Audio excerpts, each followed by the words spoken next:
नमस्कार, मी नीलम आणि आपण पाहत आहात ॲक्ट 20 न्यूज। शहरातील अत्याधुनिक तंत्रज्ञानाने परिपूर्ण अशा डीजीआना केबल नेटवर्कवरून आमचं बातमीपत्र प्रसारित होत आहे। ॲक्ट 20 न्यूजच्या सर्व दर्शकांचं स्वागत। सुरुवातीला पाहूया आजच्या हेडलाईन्स। मराठवाड्याचा पाणी प्रश्न गंभीर, मात्र पश्चिम महाराष्ट्राचा अन्याय सुरूच। पाणी परिषदेत मंत्री विखेंवर टीकास्त्र। भारतीय कृषक समाजातर्फे शेती सुधारणेसाठी व्यापक कार्यक्रम, राज्यभर जनजागृती करणार। आंबेडकरवादी संघर्ष समितीची मनपा प्रशासकांसोबत चर्चा, रमाई आवास हर्सुल टी पॉइंटवर बुद्धांच्या पुतळ्यांवर निर्णय घेणार। आणि वृद्ध कलावंतांना न्याय देण्यासाठी जिल्हा परिषद मुख्य कार्यकारी अधिकाऱ्यांचं निमंत्रण। आता सविस्तर बातम्या। मराठवाडा विभागाचा पाणी प्रश्न बिकट होत असून पश्चिम महाराष्ट्रातील लोकप्रतिनिधी स्वतःचीच पोळी भाजून घेण्यात आणि मराठवाड्यावर सतत अन्याय करण्याची आपली भूमिका सोडत नाहीत। याबाबत मराठवाडा पाणी परिषदेत तीव्र नाराजी व्यक्त करण्यात आली।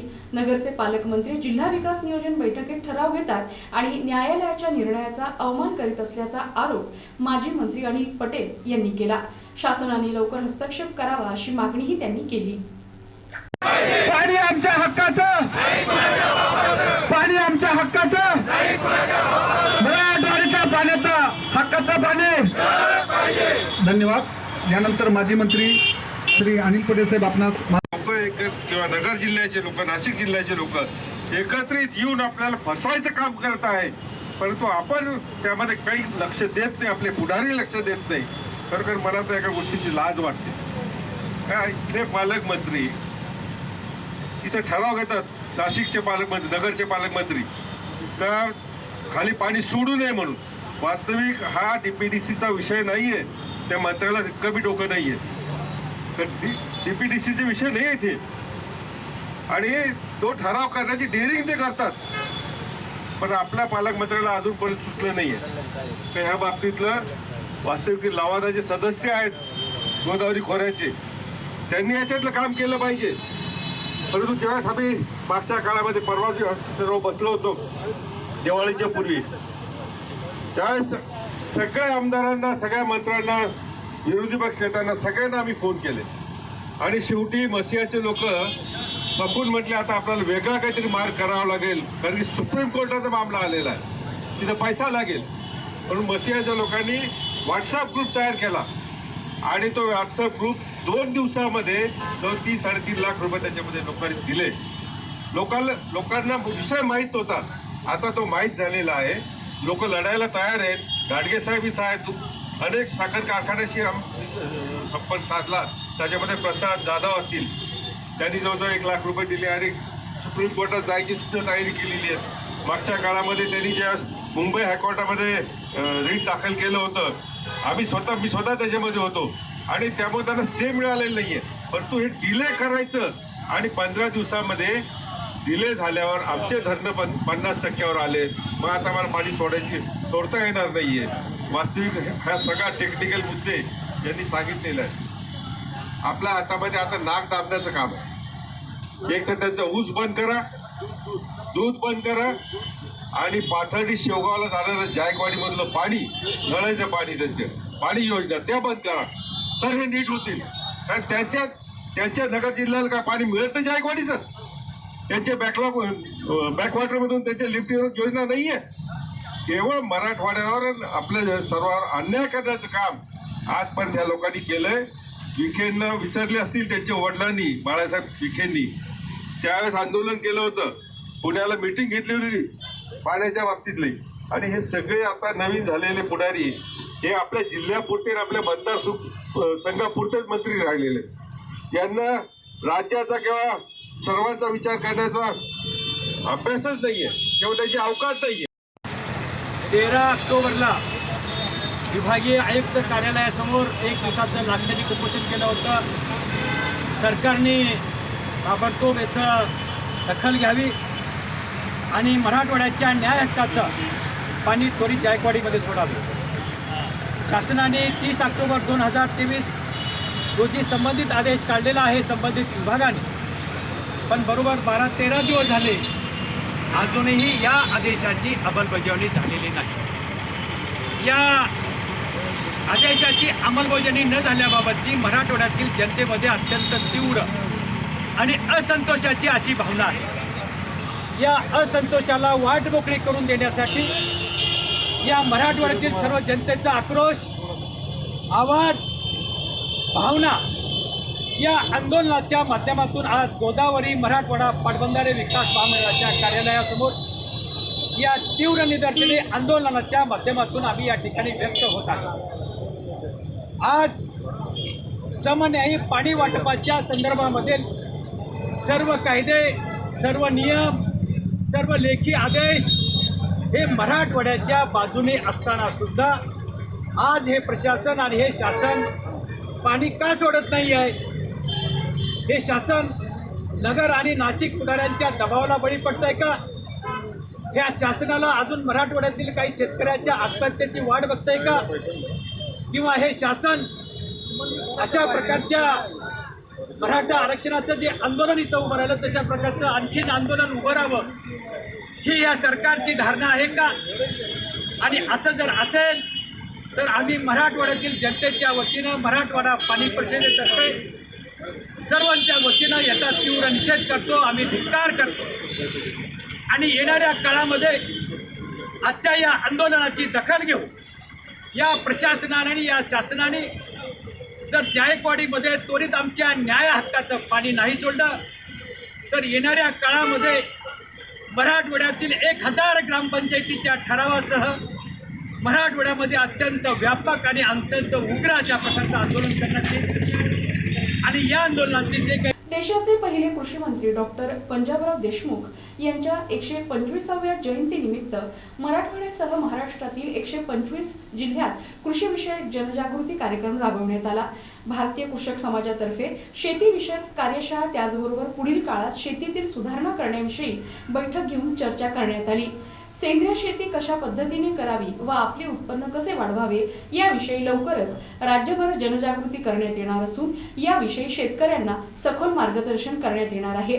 ज्या शेतकरी बांधवास याबाबत मार्गदर्शन हवं असेल किंवा आपल्या जमिनीची व मातीचं परीक्षण, पाणी परीक्षण करून पाहिजे असल्यास मार्गदर्शन केलं जाणार आहे. जर आपण तिथे जरा चांगल्या पद्धतीनं त्या मंदिराचा चांगल्यासाठी उपयोग करून घ्या ना तुम्ही. यांनी असं केलं, त्यांनी तसं प्रत्येक गावाची चर्चा झाली आणि फक्त काय तिथं ते गांजा आणि बिड्यात फुगावतील लोक जातात. हे सगळ्यात मोठं दुर्दैव. त्या मंदिराचा जर चांगल्यासाठी तुम्ही फायदा करून घेतला तर मला असं वाटतं हा देश 1 वर्षामध्ये कुठल्या कुठं असेल, पण आम्ही ते करत नाही. नमस्कार. आजची भारतीय कृषक समाज यांची बैठक आपण आज संभाजीनगरचं जे आपलं हेड ऑफिस आहे त्या ठिकाणी घेतली आहे. आजच्या बैठकीचं जे नियोजन होतं, संयोजन होतं, त्याचं काय कारण आहे की भारतीय कृषक समाज हा शेतकऱ्यांसाठी बांधावरती जाऊन त्यांना सर्व प्रकारची मदत करतो. काय मदत करतो की आज शेतकऱ्यांना शेतीसाठी प्रॉब्लेम आहे किंवा त्यांना असं वाटतं की आपण शेती पिकवतोय पण विकता येत नाहीये, आपल्याला एखादं युनिट सुरू करायचं आहे, आपल्या कच्च्या मालाचं रूपांतर पक्क्या मालात करायचं आहे, परंतु त्याला मार्ग सापडत नाहीये. तर हे सारं आम्ही आमच्या एकाच छताखाली शेतकऱ्यासाठी उपलब्ध करून दिलेलं आहे. दुसरी गोष्ट अशी, ज्या पद्धतीनं आपली माती खराब झाली, आपलं पाणी खराब झालं आणि त्याप्रमाणे आपण अतिरेक केल्यामुळे रासायनिक खताचा जे उत्पादन घटलं, त्यासाठी आमचा पर्याय काय आहे की 50% रासायनिक खत कमी करून सुद्धा आपण 100% उत्पादन घेऊ शकतो. जसं की आमच्याकडे एक फॉर्म्युला आहे, रासायनिक खताचं रूपांतर मातीत जाण्यापूर्वीच आम्ही त्याचं सेंद्रिय करतोय. जसं की आपला DAP आहे, तसं आपल्याकडे 10-26-26 आहे. आता शेतकरी लोकांना सवय लागलेली रासायनिक खत टाकायची, ते ऐकत नाहीत. पण ठीक आहे, त्याची जर आपण केमिकल बॉन्डिंग मातीत टाकण्यापूर्वीच नष्ट केली तर निश्चित आपलं पाणी पण खराब होणार नाही, आपली माती पण खराब होणार नाही आणि मातीमध्ये जे जीवाणू आहेत, जे गांडूळ आहेत, ते पण नष्ट होणार नाहीत. म्हणजे जी खरी मातीची संपत्ती आहे पूर्वपार होती तशी प्रकारे आपण परत त्याला बनवायचं काम करतोय. आणि यासाठी सर्व शेतकरी, आमचा भारतीय कृषी समाज, सारे पदाधिकारी यांची आम्हाला अहोरात्र मदत होती. सर मला एवढं सांगायचं आहे की सुरुवातीच्या काळामध्ये भारताची जी माती होती आपली, तर ती माती खरोखरच एकदम सुपीक होती. त्याच्यामध्ये सेंद्रिय गर्भ चांगला होता, ह्युमस चांगलं होतं, जीवजंतू होते आणि खूप सारे, बघा पहिला पाऊस पडला ना तर अक्षरशः आपल्या पायाखाली गांडूळ यायचे. आपले गांडूळ म्हणतो, काही ठिकाणी त्याला दवणे म्हणतात आणि आपण जर विदर्भात गेलो त्याला म्हणतात शिदोड. आणि इंग्लिशमध्ये काय म्हणतात, अर्थवॉर्म. तर एवढे होते. यांचं काय काम माहिती आहे का, यांचं काम काय माहिती आहे का, की अहोरात्र काम करून मातीवर पिकासाठी उपलब्ध जे काय लागतं ते करून देणे. आता मुद्दा काय होतो, रासायनिक खत आपण एवढं वापरलंय, जसं की सुरुवातीला आपण 5 ते 10 किलो वापरायचो सुरुवातीला. आज आपण वापरतोय 5 ते 10 क्विंटल हेक्टरी. त्याचा परिणाम काय झाला, आपली जी श्रंखला आहे जीवजंतूची, ती श्रंखला नष्ट करून टाकली आपण. आणि एक कडी बिघडली, एक कडी तुटली की दुसरी कडी ती खराब होऊन जाते. आणि त्यामुळे काय झालं, आपलं पर्यावरण, मातीमधली जी व्यवस्था आहे ते आपण मायक्रो ऑर्गॅनिझम खराब करून टाकली. आणि त्यामुळं आज आपलं उत्पादन घटलंय. आता सुरुवातीला चांगलं का आलं, कारण मातीमध्ये सेंद्रिय कर्ब चांगला होता. पण आता काय प्रॉब्लेम आहे, सेंद्रिय कर्ब कमी झाल्यामुळे उत्पादन घटलंय. आणि तो कसा वाढवायचा, तो कसा जगवायचा, कसा टिकवायचा, यासाठी आम्ही काम करतोय. आणि ते मोफत आहे. तालुक्यामध्ये अशी मग आमचे उपसमिती आहे. कोणाला जर आपल्याशी संपर्क करायचा असल्यास माती परीक्षणासाठी आपला संपर्कासाठी पत्ता व फोन नंबर उपलब्ध होऊ शकतो? हो बिलकुल, माझा नंबर आहे. माझं नाव मोहन हिंदोळे. आणि ज्या माणसाला मातीविषयी किंवा पाण्याविषयी किंवा पाणी पण तपासून आम्ही देतोय, पाणी पण मोफत तपासतो आम्ही. कारण पाण्याचा पीएच हा खूप महत्त्वाचा आहे आपल्या पिकासाठी. मग त्यासाठी ज्या गावामध्ये आमचा टूर असेल, आपल्या गाडीमध्ये तिथं आपले पूर्ण साहित्य असतं, तर त्या भागातला जर नंबर असेल तर बिलकुल आम्ही तसं नियोजन करतो आणि त्या भागामध्ये आम्ही पाणी तपासून देतो. तर त्यांना कोणाला त्याविषयी जास्तीची माहिती असेल की पाणी तपासायचं आहे, माती तपासायची आहे, तर तुम्ही अवश्य माझा नंबर घ्या. तर माझा नंबर खालीलप्रमाणे लिहून ठेवा. मोहन हिंदोळे, भारतीय कृषक समाज उपाध्यक्ष, महाराष्ट्र राज्य. नंबर आहे 83 788 72 752. धन्यवाद सर. सर्वांनी सहकार्य केलं, सर्वांचे आभार. जय जवान जय किसान. प्रथम तुमचं अभिनंदन. आत्ताच आपल्याला हिरकणी पुरस्कार मिळालेला आहे. काय सांगाल, काय वाटतं, काय भावना आहेत मनात? नमस्कार. जय जिजाऊ, जय शिवराय. कालिंदी प्रवीण जाधव. आत्ताच मला उद्यम फाउंडेशनतर्फे हिरकणी पुरस्कार भेटला, त्याबद्दल माझा वतीने सर्वांचे आभार. मला त्याचं समजलं की हिरकणीने जी आई म्हणून एक हे केली, त्या पुरस्काराला साठी माझं मानांकन झालं, त्याबद्दल त्या संस्थेचे आणि आज परत इथं बोलवलं त्याबद्दल तुमचे.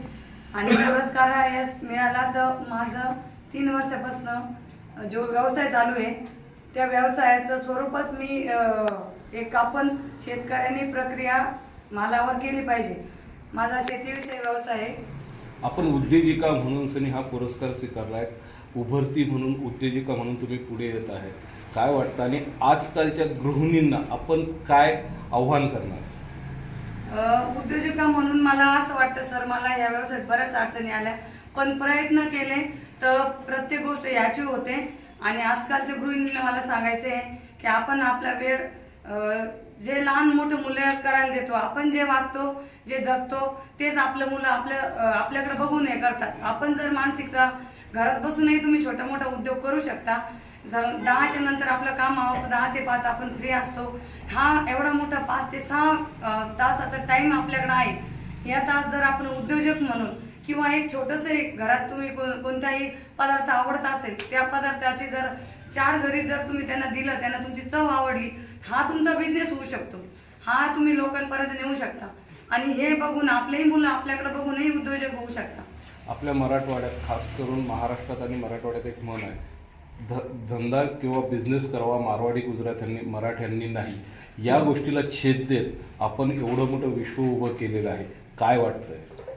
नाही, ह्या गोष्टी अशा काही एवढं हे नाही आहे सर. मी त्या गोष्टीच्या खूप विरोधात आहे.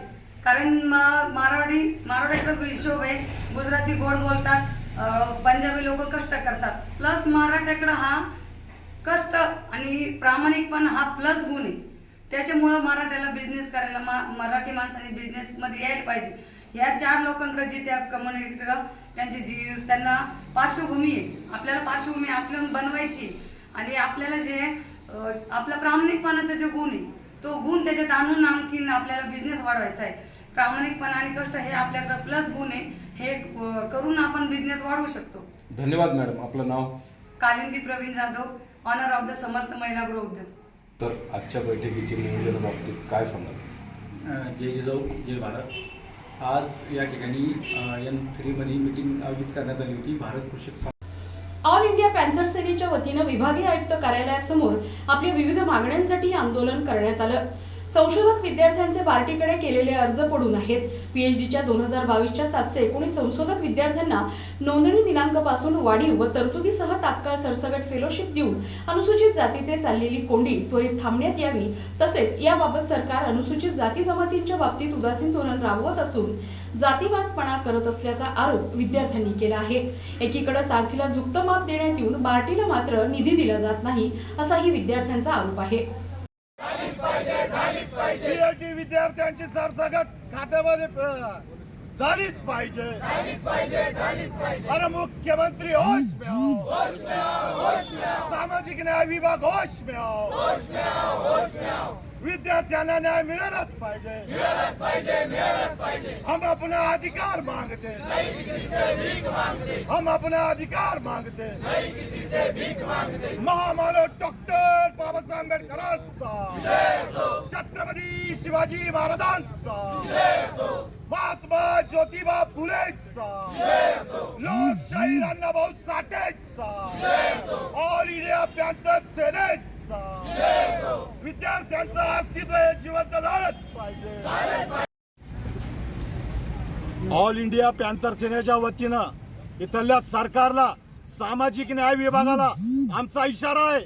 लवकरात लवकर या विद्यार्थ्यांचे प्रश्न हे मार्गी लागले पाहिजे. नाहीतर हा विद्यार्थ्यांचा तापा मंत्रालयावरती, आझाद मैदानावरती घेऊन आल्याशिवाय आम्ही शांत बसणार नाही. आणि कोणताही सामाजिक न्याय विभागाला मंत्री असो त्याला आम्ही महाराष्ट्रात फिरकू देणार नाही असं आव्हान मी ऑल इंडिया पॅन्थर सेनेच्या वतीनं धरणे आंदोलन ह्या माध्यमातून करतो. जय भीम. मी 2018ची MPhilची विद्यार्थिनी. आता PhDला रजिस्ट्रेशन माझं झालेलं आहे आणि 2018 पासून 194 विद्यार्थी घेऊन मी वारंवार लढत आहे की जसे UGC आम्हाला फेलोशिप देते त्याप्रमाणे आम्हाला पार्टीने फेलोशिप देण्यासाठी आम्हाला ईमेलही केला होता. त्या संदर्भाने आमच्या काही मागण्या आहेत 2018 पासूनच्या 2022 पर्यंतच्या विद्यार्थ्यांच्या. तर 2022च्या विद्यार्थ्यांनी जवळपास 58 दिवस झालं या ठिकाणी पार्टीला उपोषण केलेलं आहे. तर त्या संदर्भाची एक मागणी आहे. आणि प्रलंबित स्वाधार योजना जी आहे त्या विद्यार्थ्यांच्या खात्यामध्ये शिष्यवृत्ती अजून जमा झालेली नाही. तसेच पार्टीच्या 194 2018च्या विद्यार्थ्यांचा प्रस्ताव हा प्रलंबित असून गेली 2018 पासून आम्ही वारंवार लढत आहोत. ती मागणी आहे. त्याच्यानंतर 2018 मधील PhDचे जे संशोधक विद्यार्थी 214 विद्यार्थी आहेत त्यांना पण UGCच्या नियमाप्रमाणे 5 वर्ष फेलोशिप मिळायला हवी होती. ते सुद्धा प्रलंबित प्रस्ताव अजूनही मान्य झालेला नाही. ती सुद्धा मागणी आहे. शासकीय वसतिगृहामध्ये जे काही विद्यार्थ्यांना दर्जेदार जेवण दिलं जातं त्याची चौकशी पथक गठीत करून शासकीय वसतिगृहाला दर महिन्याला भेट देण्यात यावी अशी एक मागणी आहे. अनुसूचित जातीसाठी स्वतंत्र बचत कायदा लागू करण्यात यावा. तसेच अनुसूचित जातीसाठी नॉन क्रिमिनलची जी अट लागू केलेली आहे ती त्वरित रद्द करण्यात यावी अशी आमची याबाबत संबंधित खात्याच्या मंत्र्यांशी आपलं काही बोलणं झालंय का? याबाबत मी वारंवार 2018 पासून प्रत्येक प्रशासनातल्या विभागामध्ये निवेदनं वगैरे दिलेली आहेत. मी शरद पवार साहेब त्याच्यानंतर जे मोठे मोठे मंत्री आहेत सर्वांना मी निवेदनं देऊन निवेदनं दिलेली आहेत. त्यांच्याशी चर्चा केलेली आहे. त्यांचं म्हणणं आहे की सामाजिक न्याय विभागाशी संबंधित तुमचा विषय असल्यामुळे तुम्ही सामाजिक न्याय मंत्र्याशी तुम्ही ते प्रस्ताव मांडा. आम्ही सामाजिक न्याय मंत्री यांना वारंवार भेटण्याचा प्रयत्न करतो. ते म्हणतात तुम्ही जे प्रधान सचिव आहेत त्यांना भेटा. त्यांना भेटलं की ते म्हणतात तुम्ही जे पार्टीचे महासंचालक आहेत त्यांना. असे आम्हाला उडवाउडवी याच्यासाठी आमचे 2018चे विद्यार्थी आम्ही फेलोशिपसाठी गेली 56 दिवस 59 दिवस धरणे आंदोलन करतोय. 5 वेळा आमरण उपोषण केलेले. चैत्यभूमी या ठिकाणी जलसमाधी घेण्याचा प्रयत्न केला पण तरीही यांचं निवेदन आम्ही मुख्यमंत्री, उपमुख्यमंत्री रामदास आठवले साहेब, शरद पवार साहेब या सगळ्यांना दिलेले तरी आम्हाला आणखी त्याचं काहीच प्रतिसाद भेटलेला नाही. एकीकडे पंतप्रधान मेक इन इंडियाचा नारा देतात. मुख्यमंत्री म्हणताय शिक्षणासाठी सर्व काही. शिक्षण मंत्री शिक्षणावर होऊ द्या खर्च म्हणतात आणि दुसरीकडे बार्टीसारख्या संस्थेला वेटीस धरता, याबाबत काय वाटतं? हे हा जातीवाद आहे का? अगदी जातीवाद आहे. सर, आम्ही 2018 फेलोशिप PRमध्ये PhD धारक विद्यार्थी आहोत, 214 विद्यार्थी. त्याच्यामध्ये असा प्रश्न आहे सर की आम्ही 2018चे जरी असलो तरी आम्ही लिगली का आहोत QCच्या नियमामध्ये. आम्हाला अवॉर्ड लेटर 2020मध्ये देण्यात आलं. तर त्याच्यामध्ये असं झालं की सर आम्ही वारंवार एकंदरीत 59 दिवस आमच्या पोरांनी आमरण उपोषण केलं, साखळी उपोषण केलं आणि आझाद मैदानावर आंदोलन पण केलं, पण शासनाने कुठलीच दखल घेतली नाही. आणि जे की मुख्यमंत्र्यांचे सचिव भांगे साहेब आणि सरळ PhDच्या विद्यार्थ्यांना डावलण्याचा प्रयत्न केला त्याच्यामध्ये सर. आणि याच्यातून आम्हाला एकीकडे सारथीला झुकतं माप द्यायचं आणि बार्टीला झुलवत ठेवायचं, काय वाटतं? हा जातीवाद आहे का? सरळ प्युअर जातीवाद आहे सर. प्युअर जातीवाद करून आम्हाला कुठेतरी SC STच्या पोरांना वंचित ठेवण्याचं काम शासन करते सध्या. त्याच्यामुळं आम्ही म्हणजे लिगली असून पण आम्हाला त्याचा अधिकार देत नाही सर. आणि वेळप्रसंगी आमची फेलोशिप अजून पण काही जमा झालेली नाही सर. आणि आपलं पुढचं पाऊल काय असणार आहे? आमचं सर पुढचं पाऊल याच्यापेक्षा मंत्रालयावर हिवाळी अधिवेशनावर आम्ही मोर्चा पण काढू. आपलं नाव सर? गायकवाड.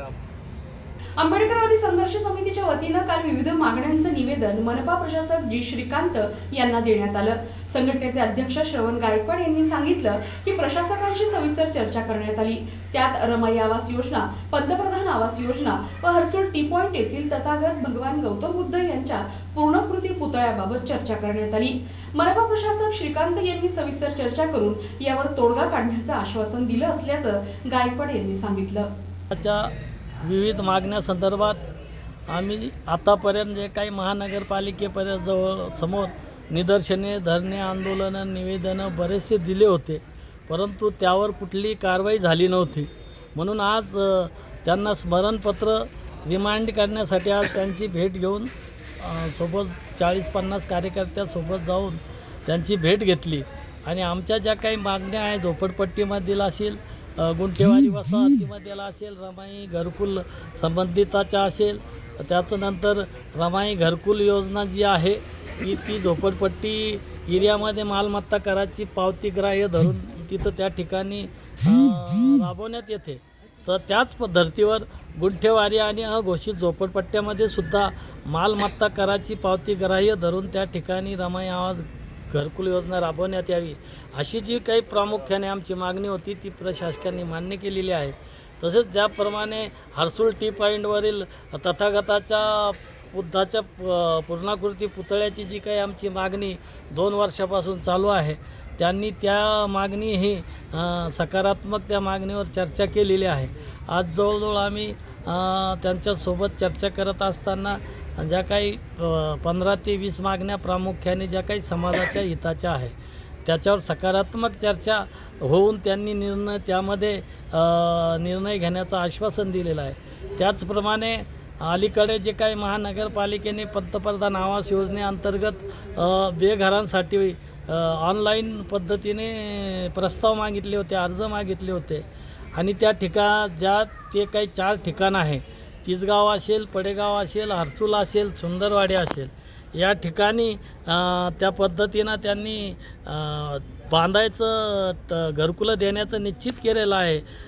परंतु त्या ठिकाणी जे काही रहिवासी आहे जवळजवळ 35-40 वर्षापासून तिथं ते निवास करतायत, त्यांना प्रथम प्राधान्य देऊन 2.5 लाख रुपये जी आहे, 2.5 लाख रुपये जी किंमत अनुदान जे आहे पंतप्रधान आवास योजनेअंतर्गत मिळणार आहे आणि 2 लाख जे काय आहे कामगारांचं मजुरी म्हणून जे काही 2 लाख रुपये अशी 4.5 लाख रुपये आणि उर्वरित 5 लाख रुपयासाठी जे काही आहे ते शासनाकडं विशेष बाब म्हणून ह्या गरीब जे असेल SC ST मायनॉरिटी जे काही बेघर लोक असतील त्यांच्यासाठी तुम्ही शासनाकडं विनंती करून त्या लोकांचा सर्वे करून उरलेली जी काही रक्कम आहे विशेष बाब म्हणून 5 लाख असेल, 4.5 लाख असेल, ते महाराष्ट्र शासनाने द्यावी अशी मागणी आम्ही त्यांच्याकडे केलेली आहे. त्यांनी ती मागणी मान्य केलेली आहे.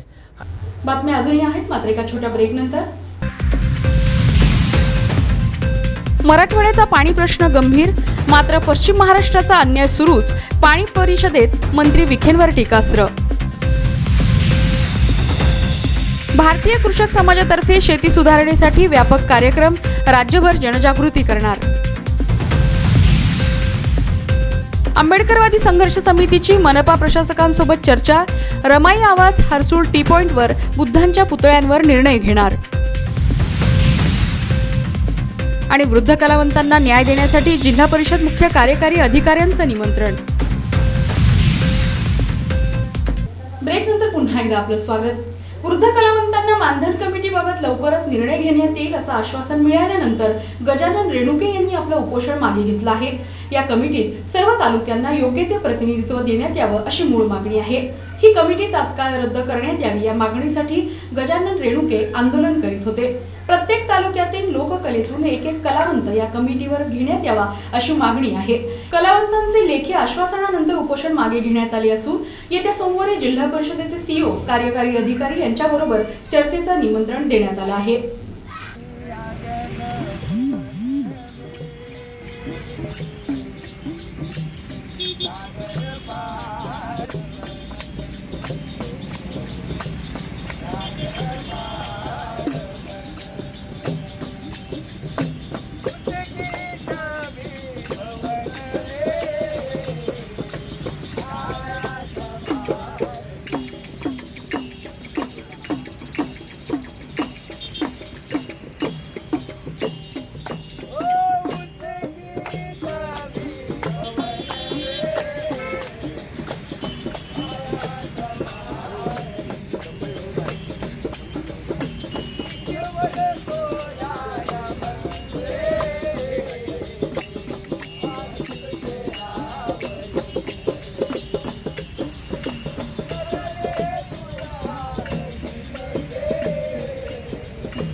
पदोन्नतीनंतर पदस्थापना देताना मागासवर्गीय कर्मचाऱ्यावर अन्याय होत असून तो दूर करणारा झेडपीच्या सार्वत्रिक बदल्या चव्हाट्यावर आणणाऱ्या रमेश साळवे यांना विनाकारण त्रास देण्यात येत आहे. मे 2023 मधील नियमबाह्य झालेले असून त्या रद्द करण्यात याव्यात. प्रशासनाच्या गैरकारभार निदर्शनास आणून देणाऱ्या मागासवर्गीय कर्मचाऱ्यावर हेतुपुरस्सर त्रास देण्यासाठी केलेल्या कारवाया रद्द करण्यात याव्या व इतर मागण्यांसाठी आमरण उपोषणास सुरुवात करण्यात आली. फास्ट टॅग कर्मचारी कल्याण महासंघातर्फे महासंघाचे सचिव रमेश साळवे यांचे विभागीय आयुक्त कार्यालयासमोर उपोषण करण्यात येत आहे. बातमीपत्राच्या शेवटी पाहूयात पुन्हा एकदा आजच्या ठळक बातम्या. मराठवाड्याचा पाणी प्रश्न गंभीर, मात्र पश्चिम महाराष्ट्राचा अन्याय सुरूच. पाणी परिषदेत मंत्री विखेंवर टीकास्त्र. भारतीय कृषक समाजातर्फे शेती सुधारणेसाठी व्यापक कार्यक्रम, राज्यभर जनजागृती करणार. आंबेडकरवादी संघर्ष समितीची मनपा प्रशासकांसोबत चर्चा, रमाई आवास हर्सूल टी पॉइंटवर बुद्धांच्या पुतळ्यांवर निर्णय घेणार. आणि वृद्ध कलावंतांना न्याय देण्यासाठी जिल्हा परिषद मुख्य कार्यकारी अधिकाऱ्यांचं निमंत्रण.